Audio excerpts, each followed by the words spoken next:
Hello there. You're welcome to the only show that brings you happenings in the world of diplomacy and international relations, diplomatic affairs. My name is Harriet Nartey. The show comes off on Pan-African television every Saturday between the hours of 4:20 to 5:20. And of course, we are also global via our Facebook and YouTube pages. So wherever you find yourself, you can always catch up with us and get to know what is happening when it comes to issues pertaining to diplomacy and international relations. We have quite a number of stories that we will be bringing your way by way of updates, just so you know what is happening in Ghana's diplomatic circles and of course the rest of the world. South Africa's tourism minister charges the African Union to be up and doing in the promotion of intra-trading among member states. We sat with the tourism minister and she touched on that aspect when it comes to African unity and of course development.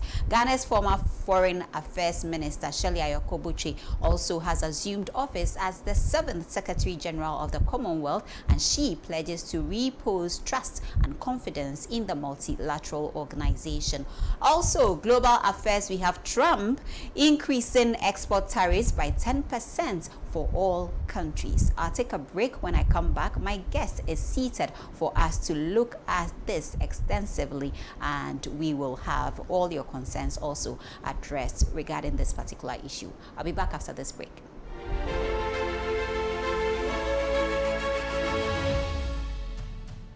Welcome back. Now let's do South Africa-Ghana relations, and in this case let's focus on tourism. So South African Tourism Minister Patricia de Lille has called for close collaboration between Ghana and South Africa to boost revenue in the tourism sector. The minister, who paid an official visit to Ghana, also stressed the need for both nations to leverage on gains accrued from tourism, which is a huge contributor to economic transformation.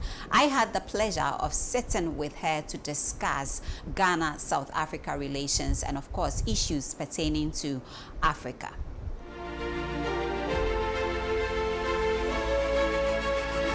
We are highly privileged to have with us a very high-profile personality who is joining us right here on today's show. We're excited.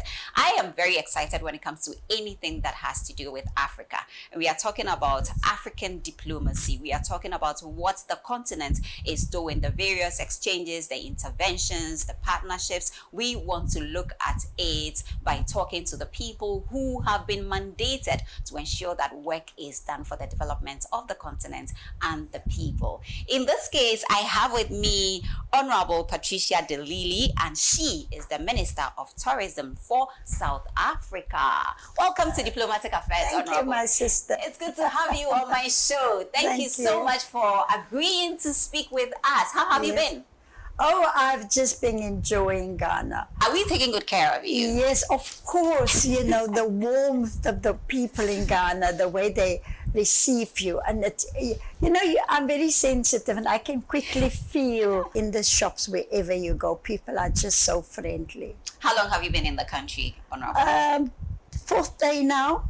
Oh, yes, wow. Yes, I'm flying back to South Africa tonight. Oh, we don't want you to go. No. I mean, for me, a highlight also, there are many highlights of my trip, but the highlight this morning was to visit the grave of our late leader, Pan-Africanist leader, Kwame Nkrumah. Yes, Kwame Nkrumah. This is the Kwame Nkrumah studio, I told you. And then if you look at all those quotes, forward ever, backwards never.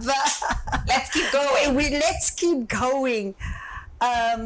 Being the first country in Sub-Saharan to get their freedom, their independence.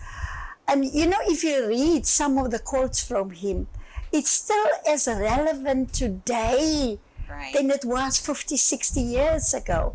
So I already feel very motivated and inspired to have been to pay my respects and to also say thank you.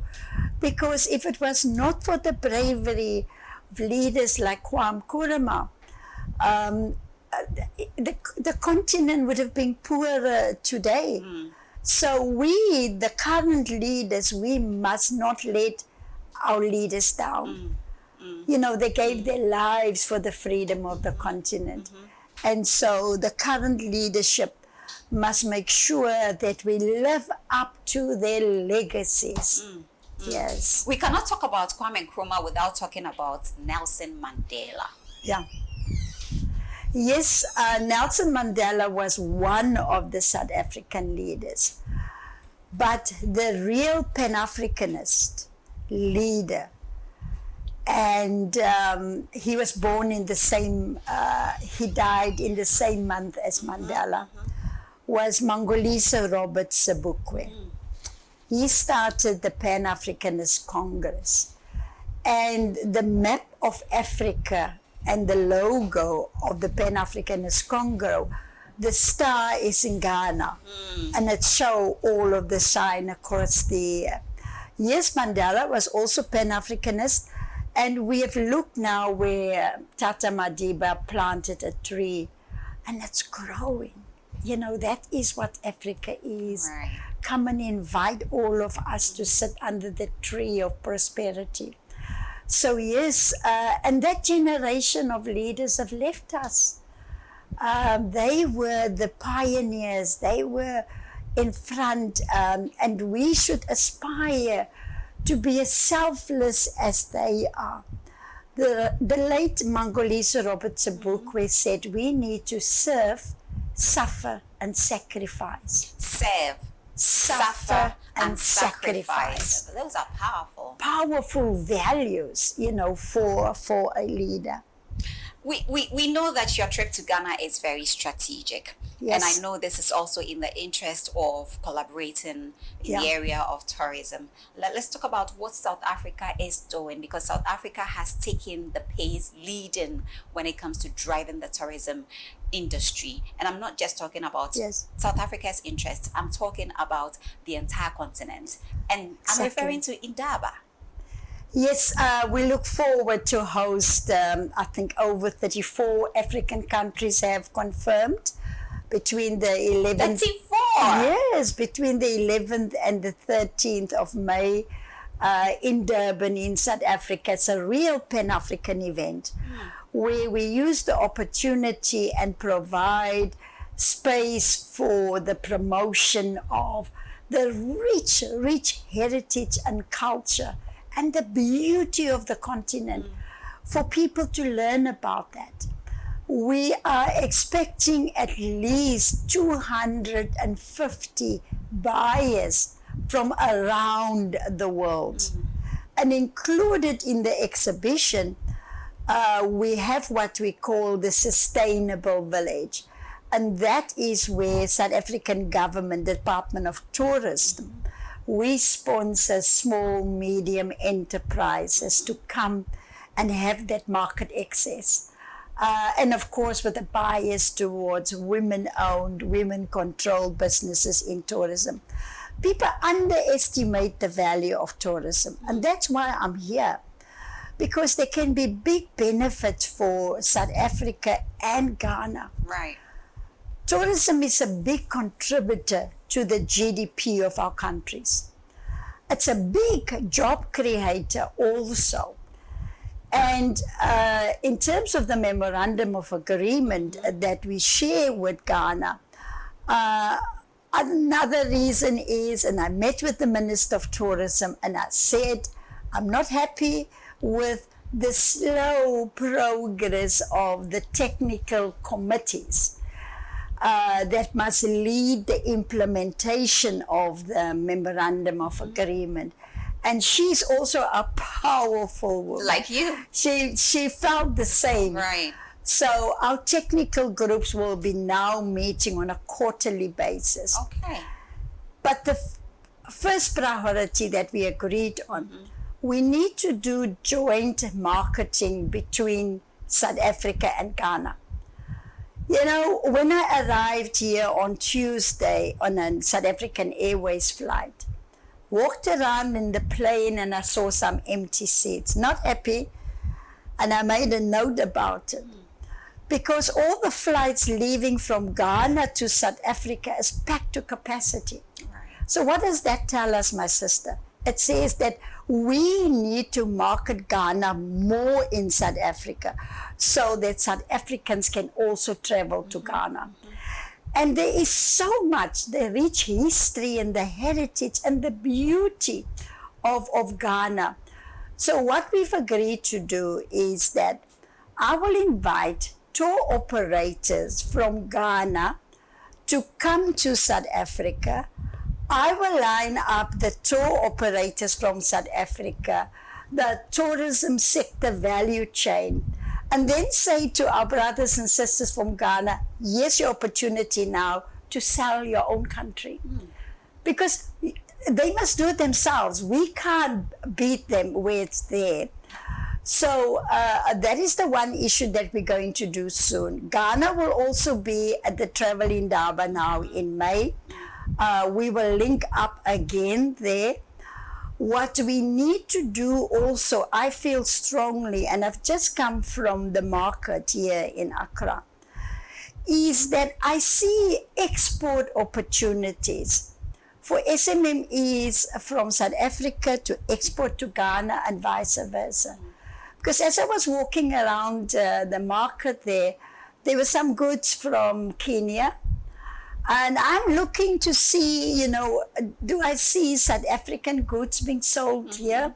And I think that is one way of connecting, especially SMMEs together in the continent. This is I like the intervention so far, the idea of bringing everybody on board. Yes. So that you push the agenda together. I can do it for you and you can do it for me, but together we can make it happen. Because my sister Harriet, the other challenge that we have in the continent is air access, the flights. It's very difficult to travel in the continent. And therefore, I have now engaged with South African Airways, and I said to them, 4 flights a week, it's not enough. We want more. And they've now committed that next month they will bring in 1 more, increase from 4 to 5. And they promise that by the end of 2025, before the end of 2025, they will go to 7 days a week. So now, what is the duty of tourism and the commercial sector and trade? We must not drive up the demands for flights between Africa, South Africa and Ghana to fill those seats. But I also met with the commissioner based in Ghana representing the Africa Free Trade Agreement. And I said, give me some progress of implementation of this free trade agreement. My sister, looking at the geopolitics around the world and the attack on South Africa, we should not be worried even about it. Because in every crisis, there's an opportunity. Absolutely. We need to get the African Free Trade Agreement going. And don't worry about those other markets. Absolutely. Let us trade amongst ourselves here in Africa. But I've also asked him that he must take up at the African Union level a decision that was taken way back in 2012 to have a single airline travel market. It was never implemented. I said, look how difficult it is. It's going to impact on the implementation of the free trade agreement. Would you say that is lack of political will? Because it is necessary right now for us to move. Yeah, but it's also, we should just not accept it. Because all the bad things that happen to us is because we allow it to happen. So I said to the commissioner, you must now take it up at the highest level within the AU. And make sure that this get implemented. I saw him yesterday, and just the day before, he had a meeting around the same issue. So hopefully, he said by May, June, they will make some announcements. Because as South Africa, we've ratified that agreement.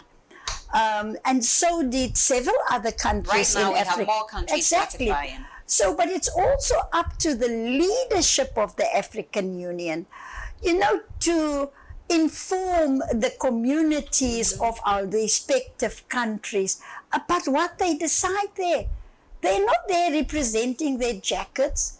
They're supposed to be representing the African continent. Right.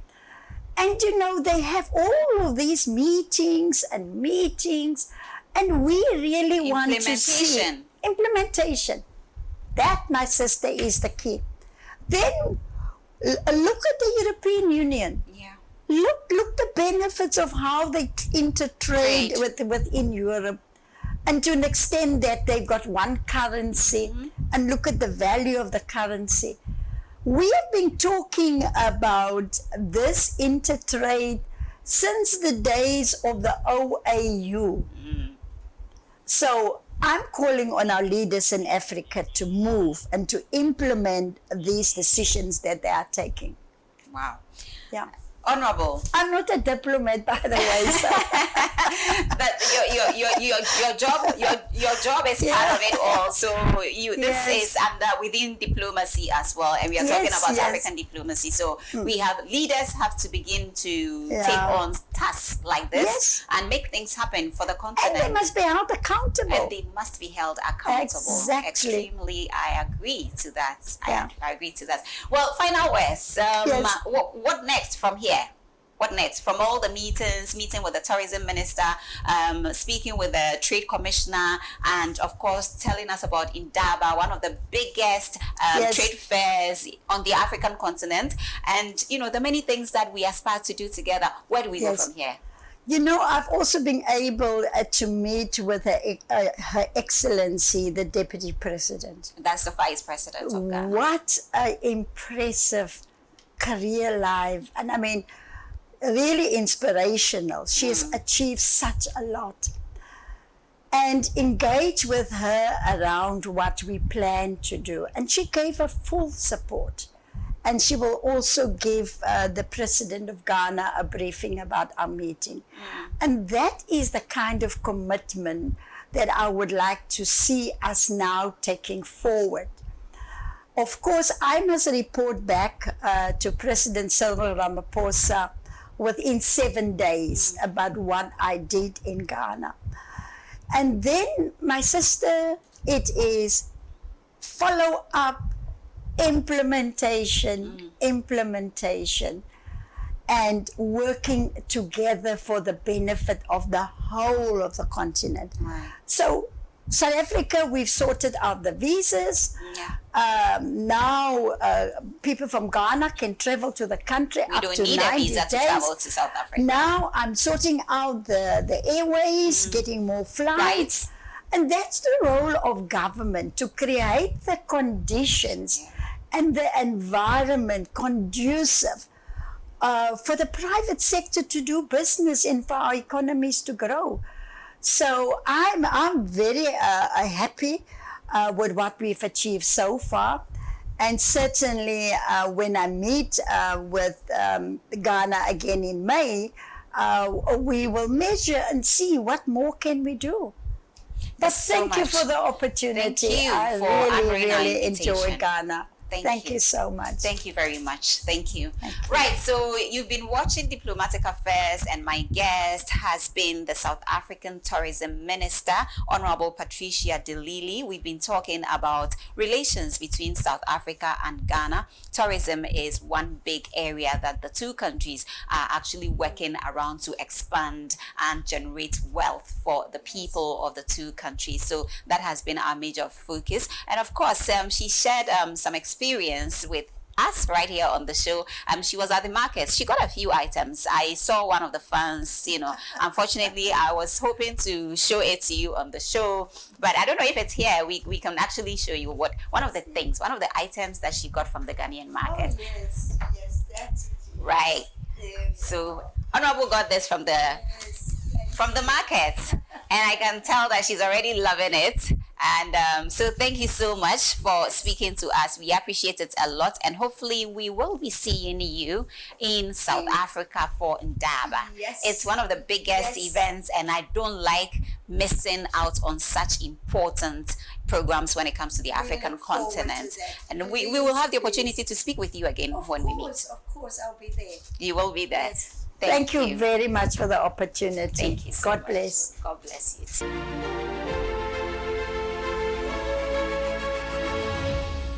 Welcome back. The show is Diplomatic Affairs. My name is Harriet Nartey. Let's take you all the way to the United States of America. Now, the U.S. President Donald Trump has announced a new set of tariffs setting the stage for a sharp escalation in global trade tensions. The tariffs include a 34% levy on Chinese imports and 20% tax on European Union goods. Ghana has also been affected alongside key trading partners with the exception of Canada and Mexico. Now, this new measure is expected to attract retaliatory tariffs, but Trump remains defiant that this would generate billions of dollars and restore fairness to global trade. With us is Dr. Farid Arthur, and he is an African trade expert and, of course, the former national coordinator for the African Continental Free Trade Area, after joining us to discuss further regarding this move by the U.S. President. Doc, welcome to Diplomatic Affairs. How are you? Thank you. It's a pleasure to have you on the show today. It's my pleasure. Right, so let's jump in already. Let's talk about this new move by the U.S. President. For me, I want to find out, what does this mean in the context of Ghana's economy? Okay. First, let's start from the beginning. Why would Trump do that? Trump is imposing tariffs perceived on the perceived grounds that America is not being treated fairly. It's not getting a fair trade agreement across the world. And so, in Trump's own perception, the tariffs would correct that imbalance. What are tariffs? Basically, tariffs are taxes that you impose on imports or exports, and the essence is to try and regulate imports into your country, and then to protect local industries. So obviously that is his end goal, to try and protect the American economy. But what is happening now is that he's taken it global. He has not been selective about it. It's almost like a universal tariff regime, which is likely, as you had indicated, to attract universal retaliation, and therefore create a whole dislocation in the world trade patterns. Particularly for Ghana, what is the implications? Ghana exports mainly primary products to the U.S. economy. Our non-primary products are comparatively low. And so the net effect would be that over a certain period, it may make those primary products non-competitive on the U.S. market. But also, who are the importers in the U.S.? These are the factories, because we are that need our raw materials. And over the short term, these factories will not be able to easily relocate alternative markets, sources, and therefore, over the short term, its impact on Ghana would be negligible. That gives us very minimal. Yeah, very minimal. But that gives us some time. That gives us some time to already look at what happens when the American consumers, have found new alternatives to produce the same goods cheaper. And so that is where we are now. The impact currently may not be that felt, but we should already start thinking in terms of what we are going to do in terms of a response. Yeah, and I think I would end here, and let's see how we go on that. Now, the African continent, like the European Union, for instance, we've seen that the EU leaders have mobilized, have come together, and they are looking at measures to actually move forward and not be solely relied on the partnership that exists between the EU and the United States of America. So I want to see, are we going to see African leaders also mobilize, because this is not something that can be handled only at the bilateral level. Are we going to begin to see African leaders also convene at the multilateral level and look at ways of using this to their advantage? Yeah, Harriet, you're very right. This is not a U.S.-Ghana issue. It's let's say U.S.-Africa, and I dare say even U.S. Global. You know, and so you find that all the global arenas are already re-strategizing how to combat this, how to respond. And it is in Africa's interest to also evolve a continental response more than going it alone. The continental response would do several things. Most importantly, it would solidify our answer and make sure that the response is couched in a way that will protect the African economy at large, and also to ensure that over the long term it helps to promote growth internally. Because what is now going to happen is that if we cannot send our goods to other markets, to American markets, then we have to start looking for other markets. Right, alternatives. Alternative markets. And yes, there is the China market, there is the India market, there is the Asian market, the European market. But there is, most importantly, the African market, a 1.5 billion market that we need to start already beyond just the rhetoric, start looking at how are we going to penetrate and activate this market. So I believe that this measure, although it may not have been Trump's intention, rather would lead to a situation where we Africans should be able to go the next step to try and open up the market so that the African market, as we know it, is no longer a theoretical forum, but a practical forum for trading. In that regard, what it would require is a concerted action. And I would believe that like other African countries have been, other continental bodies have been looking at it, Africa must also act in that way. Leading this process should be the AU itself, where we need to convene as a matter of urgency, a forum to discuss Africa's response. And then, of course, Africa is a big continent, so regional responses, the sub-regional responses also need to be properly tailored so that it does not become counterproductive to our own selves. So I believe that, yes, you're right. Not just the ECOWAS, not just the AU, but ECOWAS, IGAD, and the regional, the SADC and all of them need to have some concerted approach towards responding to this. I wouldn't put it this challenge, if you want it that way. Right. So this is clearly going to change the global trading pattern. Is that right? It should, because this current pattern that we have, particularly with Africa, it links Africa, puts Africa at the bottom of the value chain in terms of developmental patterns. So Africa is the main supplier of all the raw materials. 80% of the world's raw materials comes from Africa, although we have only 3% of the value of the world trade. Everything that you are exporting from Africa has to go through the Western world. Through processing in the Western world, we do the raw materials here and there.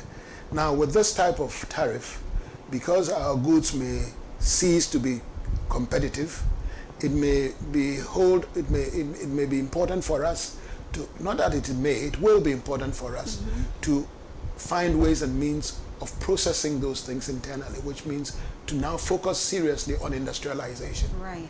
You know, and industrialization here too, we have come from a historical pattern where every country wants to go it alone.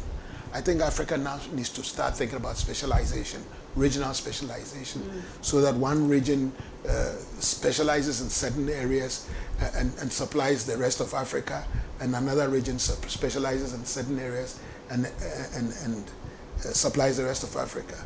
Take, for example, the cocoa industry. Ghana and Ivory Coast alone produce over 60% of the world's cocoa. Now, only the cocoa industry is estimated to be around about $160 billion annually.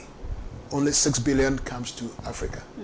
Now, if we are going to specialize, the West African enclave, because Nigeria has cocoa, there are several cocoa growing in this area. West African enclave can already start looking at development of the cocoa industry internally, which will then supply the rest of Africa. You know, we have some industrialized countries already in the system, the South Africa, Egypt, Morocco, that could also look at where their strengths are and then help with the specialization and so on and so forth. So I believe that is the way to go. Right. So we've had some reactions from some global leaders, and we want to show you that on our screen. It's been very interesting, and we want to see how leaders are actually responding to this. In his reaction there, we've also seen the South Korean acting prime minister, and quite a number of them. In the long run, Doc, is this going to change anything for a very long time when it comes to prosperity for the United States? What I'll put all this change in the context of the fact that the current world economic order is actually ending. 70 years after the war, the Bretton Woods structures that we put up is no longer serving the digitized economy. You know, a lot of things have happened over the last 2 years in terms of the economic impact of digitization, that the established systems that we have are no longer able to contain it. And so it's part of that process that is, manifesting itself in some of these desperate acts for self-preservation. But we've already passed the train. Now, I believe that America's role as the preeminent power in the world is already eclipsing. You know, other powers are arriving on the scene. The multipolar system is already here. Is there currently BRICS together control more of the world's resources than America and its allies, and so on and so forth. So you find that yes, in the long term, in the short term it may be difficult, but in the long term the world will have to reconfigure itself, and there will be, it goes through these things, but normally it normalizes. It's a phase that the world is going through. It's a phase that the world is going through. Well, thank you so much. My guest for this particular topic has been Dr. Harriet Nartey, African trade expert, and of course the former national coordinator for the African Continental Free Trade Area, and he has been sharing his expertise on this new measure by Mr. Trump, the U.S. President. Thank you so much, Doc. It's always a pleasure to have you. My pleasure.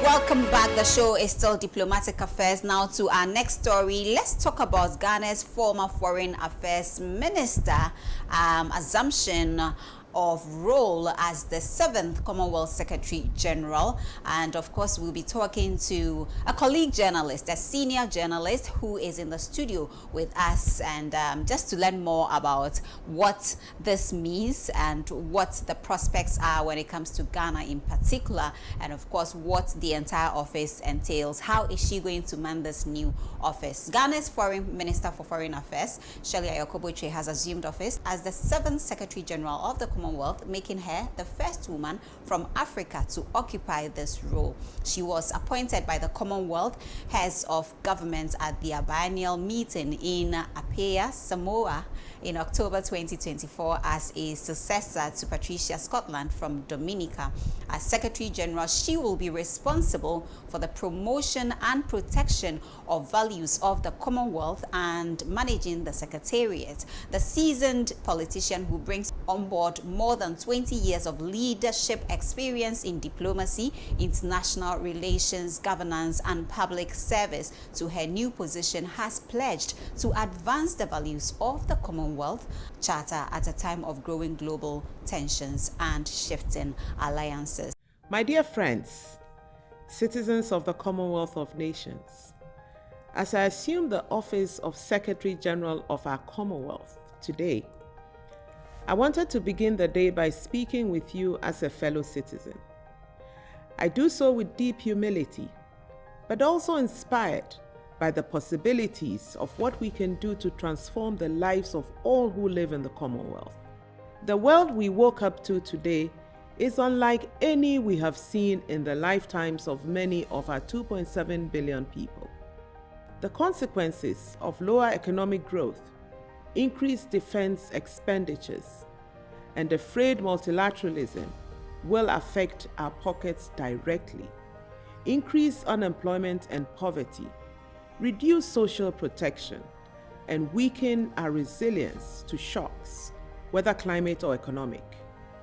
The value of our Commonwealth stands in bold relief in a time like this. Our ambitions cannot be limited by old prescriptions. As an organization based on common values, we can work for our common well-being as a multilateralism of the willing. And we must begin by standing with those member states that are daily targets of attack. We must seize the moment to realize the transformation our societies seek. Trade and investment hold the key to our economic transformation. By seeing the Commonwealth market as a key to expanding industrialization, trade and services for all our countries, industrialized or developing, big or small, we can unlock extraordinary opportunities, driving prosperity, creating jobs, and lifting up communities.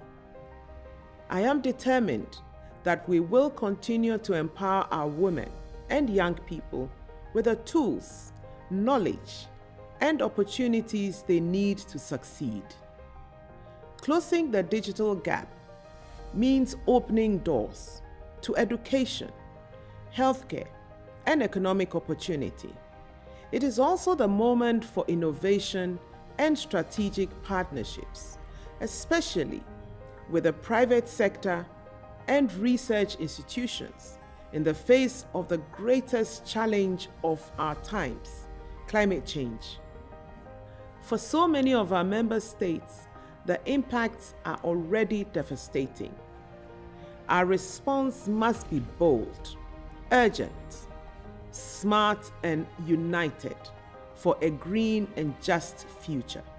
And we must work together with other multilateral bodies to transform the international financial system, taking into account the critical issues of climate and other vulnerabilities.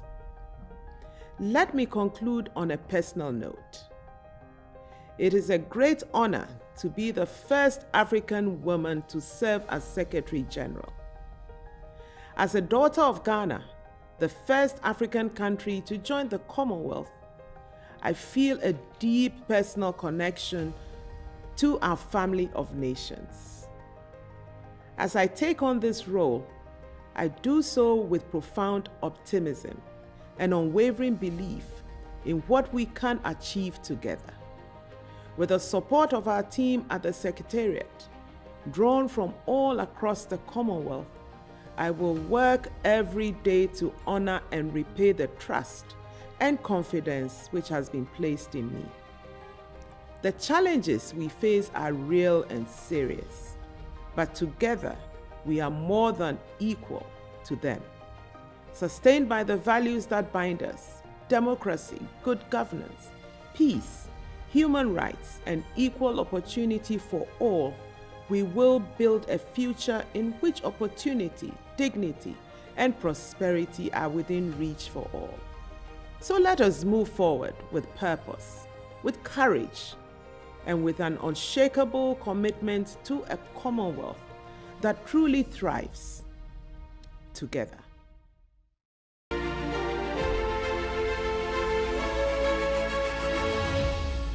Welcome back. The show is Diplomatic Affairs. My name is Harriet Nartey. Joining me in the studio is my senior, Ruben.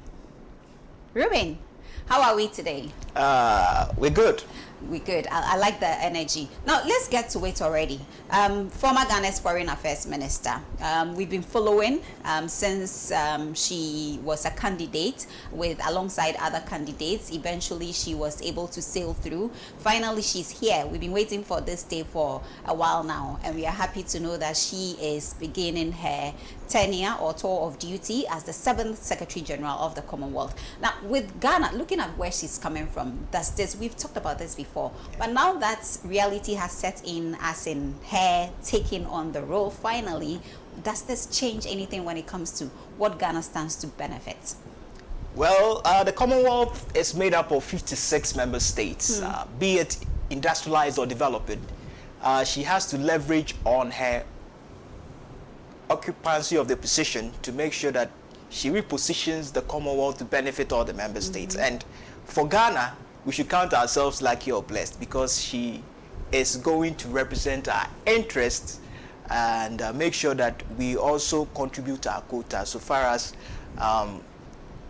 geopolitics is concerned. But before I take time to delve into this issue, I think we'll need to educate our cherished viewers on what the Commonwealth is and I mean what attributes should come on board so far as she's occupied the position of the Secretary General, which is the principal administrative officer of the organization.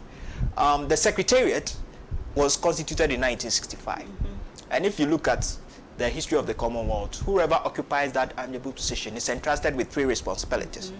The first of which is promoting the interest of the Commonwealth, and the second of which is representing the Commonwealth publicly at international fora and conferences, and the third is management of the Secretariat. But in 1965, the first occupant was one Arnold Cantwell Smith from Canada. So he served from 1965 through to 1975. Then after him came Sir Shridat Rampal from Guyana. He occupied the role from 1975 through to 1990. Then for the first time ever, we had an African from Nigeria, Chief Eliezer Chukwu Emeka Anyauko, who occupied the position from 1990 through to 2000. And during that era, the Commonwealth was embroiled in some controversy because Nigeria ended up being suspended because of the Abacha regime. The Abacha regime gained notoriety for human rights violations when on 10 November 1995, Ken Saro-Wiwa, who led the movement for the survival of the Ogoni people, he led that advocacy, was hanged.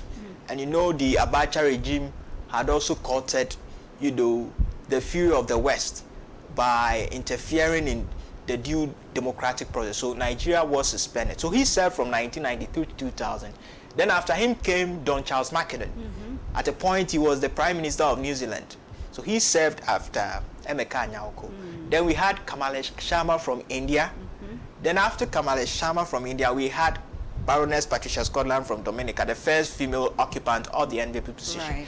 She served from 2016 through to 2025. And on April 1st, Shelley Ayoko assumed, the second female and the second African to occupy the enviable position. So for me, I'm happy as a Ghanaian because it reminds me of when the late Kofi Annan assumed office as Secretary General of the Commonwealth. Though he was the second African after Boutros Ghali of Egypt, he vied for the position with people who were from the Francophone bloc, and he was the only Anglophone who emerged victorious. Now back to the business of the day. I think that we know Shelley's experience. Vast experience as a diplomat and a politician. And she's someone who has a well-known passion for accountable governance. So I expect her to liaise with member states of the Commonwealth to build a resilient society. You know that in our part of the world, there are so many blocks. Besides the Commonwealth, we have the North Atlantic Treaty Organization, we have the EU, we have the UN, and now there is BRICS. So besides all these, global organizations, what are you going to do differently to make sure that the Commonwealth of Nations stands out? Constituting 56 member states. What are you going to do differently? So in addition to that, I expect her to promote economic transformation. But how will she be able to achieve that? She has to bring everybody on board. Right. And this can be best achieved through increased trade and investment. With the emergence of digital technology, now there is artificial intelligence all over. She has to leverage on this to create employable opportunities for the youth. So that in our part of the world, a chunk of the youth who are skilled entrepreneurially and creatively will not be tempted to join the Exodus bandwagon and seek greener pastures elsewhere. Putting So their lives at essentially, risk. of course, essentially, these are the three things I expected to prioritize in her tenure as the 7th Commonwealth Secretary General. Okay, so I think that work has just begun for the Secretary General of the Commonwealth, and all eyes are on her. Expectations are very high. When you talk about Ghana, I want a fair treatment, you know, for all member states of the Commonwealth. And I think that there's a lot of work to be done when it comes to Africa, for instance, the youth. You know, we have so many young people who have not been actually, we have not created that kind of environment for them to thrive and share their, you know, the skill, the knowledge. We need to be able to begin to do that. And it's one of the areas that she's very passionate about. You know, when you listen to her, I think, introductory speech, she has really highlighted that on, you know, number of occasions. We are hoping that this will be one of the areas that she quickly, you know, does something about together with her office. So yeah, we are wishing her well. Of course. And she's going to serve for a term of 4 years. 4 years. Renewable. Renewable. So let's see her going beyond the 4th, so that she will be like the late Kofi Annan. Renewable, that is if she performs very well. The late Excellently. Kofi Annan, who also served for 2 terms as UN Secretary. As well. Yes, all right. Well, thank you very much, Ruben Addo, for joining us on this, sharing your expertise with us on this particular topic. We appreciate it a lot. Ruben is a senior journalist with Pan-African Television and also co-producer for Diplomatic Affairs right here. And so thank you once again for joining us on the show today. This week on EU in the Spotlight.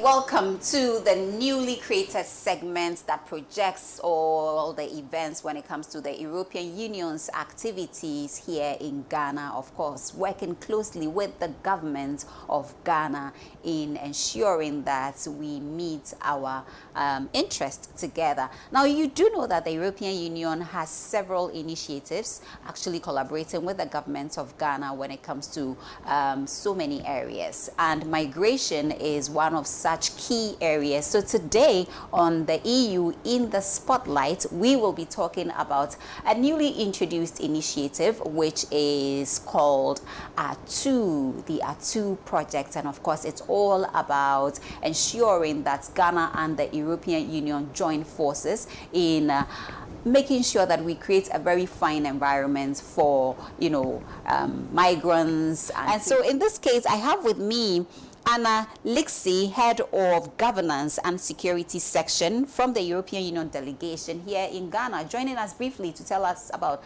the ATU project or the initiative, the ATU initiative. Anna, it's good to have you on Diplomatic Affairs. How are you? Fine, thank you. Thank you for inviting us, the European Union, and me in particular, to be here and to talk a little bit about migration issues. Talk a little bit about migration issues. So what is there have been, before the ATU initiative, there have been quite a number of other initiatives which has been in joint forces with the, let's say, the United Nations, and of course with Ghana in several areas, all in their bid to ensure that they control, you know, irregular migration and also make the best of the situation by empowering government institutions and of course migrants in order to be able to contribute to the development of our country. What is so special about the ATU initiative? Yes, correct. We have been implementing many different actions on migration. In particular in cooperation with the United Nations Network on Migration and with the IOM. And A2 is a little bit different from the previous one because it's going towards the direction of putting in place what we call a national-owned migration governance system. So basically, which is the objective? The objective is to have the authorities in Ghana completely owners of the implementation of their own policy on migration. We have started several steps already with the previous project that we have implemented, but A2 is one step further. A2 is one step further. And you also talked about government owning this project. There's also a huge amount of money involved. I want to know precisely what the money is going to do. Actually, the A2 program is 6 million. 6 million. Because there are two different, it's correct to have some different figures and different, because A2 is composed by two different let's call it components or sub-projects. One already started in 2023. And you may probably know it because it's the Ghanaian European Center for Job Migration and Development. Is the one that is managed for the European Union by GIZ. And this started already 3 years ago with 3 million. So this is the second component of the A2 that we launched. And this almost other 3 million. So in totality is 6 million. And this component is particularly on what I said before, is migration governance. So the system to manage all migration activities and all migration main areas of intervention. When we talk about migration, we can I will mention some of the areas on migration. We talk about migration governance, or the governance of migration, but we talk also about the return of the migrants who went stranded, for example, in Niger or in Libya. So we talk about return and reintegration. We have the issues related to the refugees in the north, because Ghana is a country of origin, transit, and destination of migration. So there are also a lot of refugees or asylum seekers asking for refugee status in Ghana. There are the internally displaced people. There is the human trafficking and the smuggling of migrants. So all of this needs a governance. So this second part of the A2 program, this one that we launched last week, is the part related to governing all these different teams. So you ask me where the money is going. So the money is going in multiple kind of activities. Let's identify some of these activities. One of these activities is the strengthening of the coordination system inside the government. With the previous program on migration, we put in place what is called the National Coordination Mechanism. The National Coordination Mechanism put together all the state agencies and the ministries which are involved in migration issues. So the Ministry of Foreign Affairs, the Ministry of Interior, the Ministry of Employment, the Ghana Statistical Service, all the government agencies, which are managed by the National Coordination Mechanism, which is within the migration unit inside the Ministry of Interior. So some of the activity goes to strengthening the functioning of the coordination system led by the National Migration Coordination Mechanism. Some other activities goes to reinforce the institutions. And so the institution, such for example the NADMO. The NADMO is the National Disaster Management Organization, and the NADMO should be strengthened because the NADMO is the front line for the returnees. So also the NADMO will be supported through different five emergency operational centers which will be set up. So other activities concern the need for the collecting and the analysis of data, because there is no, in Ghana, complete management information system, and so the Ghana Statistical Service will be supported. But then there are the activities concerning directly the migrants, because we cannot only talk about the migration governance, we are talking about human beings and the migrants, and so there is also the need to ensure to the migrants protection and to ensure to the migrants the reintegration. So in this case, for example, the European Union with the A2 is supporting one single national referral mechanism. What does it mean, the national referral mechanism? The possibility for the those prone to migrate to migration and those returning to the country to be reintegrated. And for this they need information on where to identify the correct psychosocial or social support that they need, the health related support that they need, and finally the economic reintegration. So these are the activities that we will be supporting. The national referral system is very relevant, and especially if we will manage to set up a single national referral system for all the different categories, so for the returnees, for the migrants, for the victims of trafficking, so all of these need a national referral system in place. And as you correctly pointed out before, some of the activities were put in place by previous program, but now the point is to strengthen the national referral mechanism and ensure its operationalization, and to the benefit of the different categories of that is very extensive, the way you put it, the way you explained it. I want to find out from you, is this in the interest of both countries? Is it just to ensure that we empower, migrants and also benefit from them, or it is just because people are moving to Europe? No, I would say, first of all, that we have to take into account that whatever we do in Ghana is agreed with Ghana. Because migration is, for example, it belongs to one of the area of intervention that are defined in a strategy, which is the strategy of the European Union for the development cooperation in Ghana. And this strategy is called the Joint Development Program. Has been agreed with the Ghana authorities. So the Ghana authorities have, together with the European Union, identified some priority area of intervention. This one has been selected as one of the intervention. So certainly it is.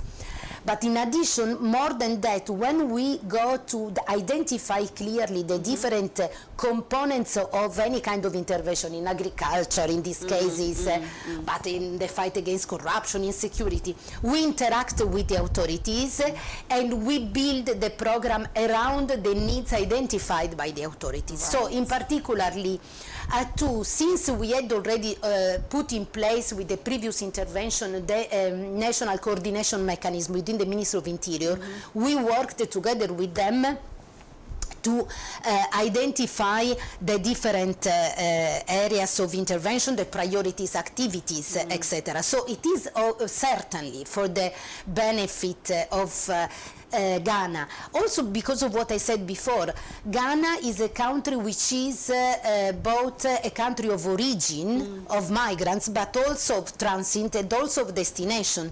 So compare, for example, the figures. Ghana has currently 476,000 migrants living in its territory, in Ghana, and has 1 million outside. So you see, 1 million of Ghanaians live outside, and 500,000 of other countries' nationality live inside. Plus you have the 17,000 asylum seekers coming from Burkina Faso. So all these indicate that for Ghana, having a proper and functioning governance of the migration is fundamental. Then certainly, obviously, we talk also about the 1 million living abroad. 500,000 approximately live in Africa, and the other 500,000 live abroad. And when we talk about those migrants, certainly the objective is to ensure that they can migrate, as we say in the terminology, orderly, safe, and regularly. orderly, safely and regularly. Wow. Now, Anna, how is this practical when it comes to governance? At which point do we realize or do we see the benefits of this particular initiative? At which point I could say since the beginning, but it depends on from which perspective you see it. So the Ghanaian authorities and government and ministry, they already see the advantages. This is in our exchanges with the national authorities, in our exchanges with the authorities with which we have built the intervention. So it is immediately evident. And it is evident to the majority of the stakeholders involved, including the civil society, following the evolution. For example, last week we not only launched the second part of the A2 program, but the Ghanaian authorities launched what is called the National Implementation Plan of the Global Compact for Migration. Right. This National Implementation Plan of the Global Compact for Migration is purely an instrument of the Ghana government to basically ensure and align with the Global Compact for Migration. Ghana is part of the Global Compact for Migration, which was adopted in 2018 at the United Nations in Morocco in December 2018. Now Ghana has adopted with the support of our previous program, and it will improve further,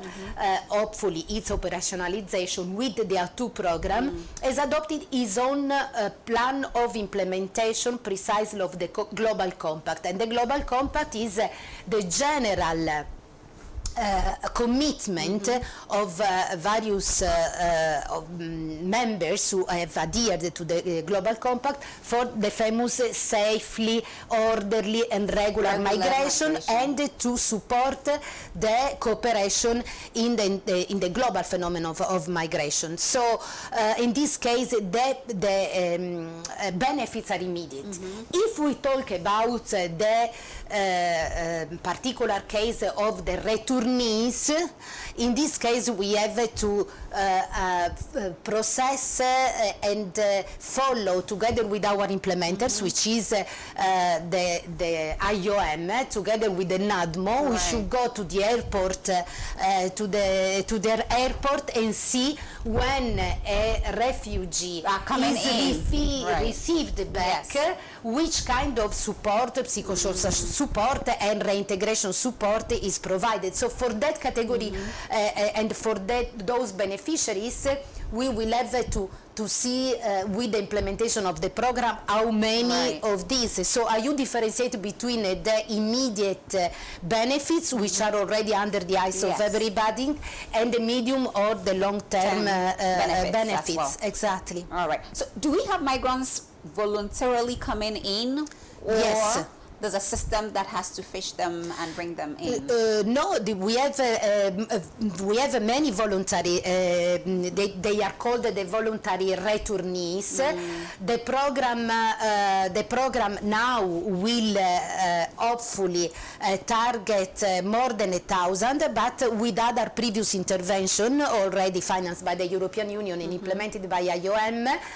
995, for example, from a previous program, were voluntary returnees that were reintegrated in the prone area to migration. We have to say that in Ghana there are few areas which are the so-called prone areas to migration, which are the Greater Accra, Ashanti, Bono and Bono East. These are the main areas from which the migrants go. If the migrants in their path to find a better opportunity of work, for example, if they have been stranded in some countries, like as I said before, in Niger or Libya, they may want to come back, and they have to be supported to come back. Absolutely. So this is the reason why we talk about this thematic about return and reintegration. They have to be supported to return, to come back, and to be reintegrated. Yes, absolutely. To go over the stigmatization that they may have around their communities.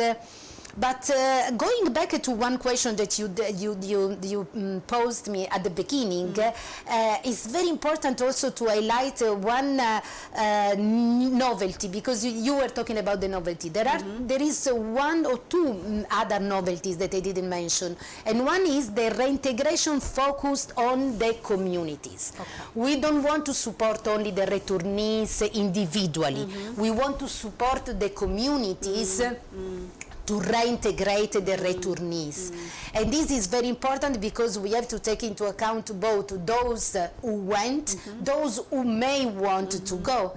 And so the reintegration should be done not only at the individual level, but at the community level. This is another important element. Yeah, this is worth mentioning. It promotes inclusivity. Exactly. So all hands on deck. So you have the support of the entire community, ensuring that these individuals are well integrated. So thank you so much for joining us. So I've been speaking with Anna Lixie, Head of Governance and Security Section, European Union Delegation here in Ghana. And we've been talking about migration. We've been talking about the various policies or initiatives that have been introduced to ensure that, migrants who voluntarily come in are well reintegrated. And of course, this is all hands on deck approach where the community is majorly or highly involved. Anna, thank you so much. It's thank you very much. Pleasure to have you on this segment of the EU in the spotlight. I appreciate your time a lot. Thank you very much. Thank you.